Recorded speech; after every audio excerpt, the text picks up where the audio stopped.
17 years has been purely into consulting, meeting people, looking into different processes, knowing more things. And today my presentation is about technology. So I'm going to cover what is risk management. I'm going to cover what is prevention and mitigation. I'm also going to cover what is the role of AI and IoT, Internet of Things, and what is the smart evacuation techniques these days through the technology, and what are the sensors, types of sensors. It's a small presentation, not many examples, things are covered already. Robotics and drones in the hazard management or detection, and integration of BIM technology and safety modeling into the building. So these are certain new techniques these days, although these are opted only by very high class industries, not by medium or small scale industries. These are opted by very high groups or MNCs, maybe not even MNCs, because these are starting points. So introduction to risk management. What is risk? So risk, if we talk about risk, is all about what we perceive. Like if the lion is in front of us, अगर शेर हमारे सामने है तो वो हमको खा जाएगा या हमको इंजर करेगा, ये रिस्क है। तो हम क्या देखते हैं? शेर हमें खा जाएगा। तो रिस्क को बचाने के लिए शेर और हमारे बीच में पिंजरा आ जाता है। एक वेरी सिंपल डेफिनेशन में बता रहा हूँ। तो वो रिस्क को रिस्क मैनेजमेंट बोलते हैं। पिंजरे को लगा देना रिस्क मैनेजमेंट है। जैसा स्विस चीज मॉडल या सर ने फायर प्रोटेक्शन वगैरह बताया।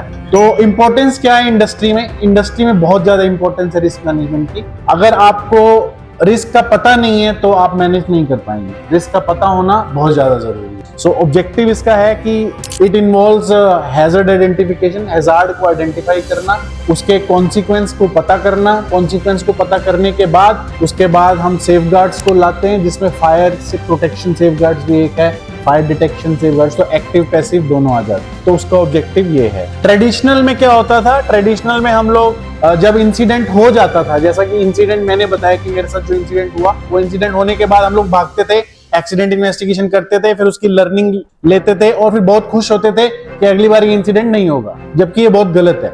अगर आपको लर्न नहीं करना है तो फिर बुक से करिए, इंसिडेंट से नहीं। Books are there for learning, not the incident. So traditional methods खत्म हो गए हैं, स्मार्ट मेथड्स आ गए हैं, यंग जनरेशन आ गई, यंग इंडिया आ गया। इंडिया बहुत तेजी से आगे बढ़ रहा है और हमको भी टेक्नोलॉजी लानी पड़ेगी और हमको टेक्नोलॉजी के बारे में पता होना चाहिए। हमारे आसपास अगर यंग इंजीनियर्स हो जो टेक्नोलॉजी पे काम करते हैं, उनसे बात करें, एक्सपीरियंस लोगों से बात करें, वो आपको और आइडिया देंगे। क्योंकि अगर मैं SK सिंह साहब और RB सिंह साहब की बात करूं तो इनका जीवन एक टेक्नोलॉजी में ही बीता, एक तरह की फायर टेक्नोलॉजी में। अब वो फायर टेक्नोलॉजी को स्मार्ट टेक्नोलॉजी के साथ कैसे कंबाइन करना है, उसके लिए आपको AI इंजीनियर्स चाहिए, उसके लिए आपको स्मार्ट इंजीनियर्स चाहिए, कंप्यूटर इंजीनियर्स चाहिए, जो डाटा पे काम करते हैं, डाटा एनालिटिक्स पे काम करते हैं। उस डाटा को डिटेक्ट करके they can drive your decision making. So ये मेरी मॉडर्न अप्रोच है जो मैंने अभी आपको समरी में बता दिया। सो AI इन फायर प्रोटेक्शन क्या है? आर्टिफिशियल इंटेलिजेंस फायर प्रोटेक्शन में क्या है आपके हिसाब से? In fire protection is predictive analysis, मतलब हम लोग एनालाइज कर पाए,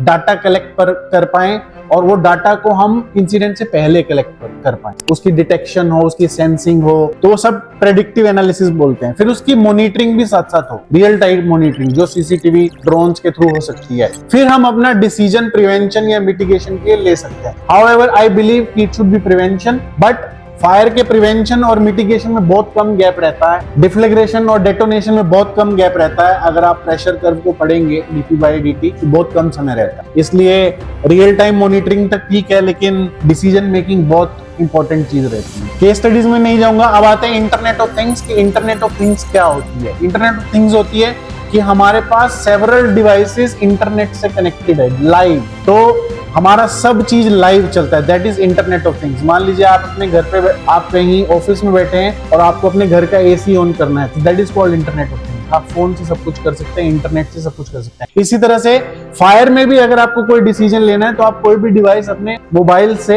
स्विच ऑन या स्विच ऑफ कर सकते हैं, अपने प्रोसेस कहीं भी आप हो, फील्ड में हो, कहीं पे भी। So that is called internet of things. Then integrated system. So there are various integrated system in technology which are available in the market, जैसे कि IoT सेंसर्स, मतलब सेंसर्स भी इंटरनेट पे काम करते हैं। जो आपके ट्रेडिशनल सेंसर्स है वो आज इंटरनेट पे काम करते हैं। इंटरनेट के थ्रू आप उसको चला सकते हैं, इंटरनेट के थ्रू आप उसको मॉनिटर कर सकते हैं, ठीक है। फिर उसका डाटा भी, बहुत सारे प्लेटफॉर्म आ चुके हैं मार्केट में जिसमें डाटा स्टोर हो जाता है, प्रोसेस हो जाता है, ब्लॉकचेन भी है, सो ब्लॉकचेन जैसी टेक्नोलॉजी भी है जिसपे डाटा कलेक्ट होकर आप डिसीजन मेकिंग में लेके जा सकते हैं। और फिर उसके बाद आप कम्युनिकेशन प्रोटोकॉल भी कर सकते हैं। जैसे आपको अगर इवैक्यूएट करना है तो आपका जो इमरजेंसी इवैक्यूएशन प्लान है, डाटा का कम्युनिकेशन कैसे हो सकता है। जैसे आपका अभी इमरजेंसी इवैक्यूएशन प्लान आजकल आप देख रहे हैं वो ट्रेडिशनल होता है कि आपको यहाँ से जाना है, मार्किंग लगाओ, मार्किंग लगाओ, ऐसा नहीं है। डिपेंडिंग बिल्डिंग का डिजाइन क्या है, डिपेंडिंग हैजार्ड क्या होगा, डिपेंडिंग डाटा क्या बोलता है, वो लाइट्स जो है वो इंटरनेट से ऑन हो जाती है। तो आप उस पाथ से भी निकल सकते हैं, इस पाथ से भी निकल सकते हैं। तो आपको मल्टी डायरेक्शनल फ्लो ये टेक्नोलॉजी देती है। ये बहुत ही एडवांस टेक्नोलॉजी है जिसमें आप इवैक्यूएशन फटाफट कर सकते हैं। मतलब दो लोग अलग अलग डायरेक्शन से भी निकल सकते हैं। तो उनको सोचने के लिए, मतलब आपको एक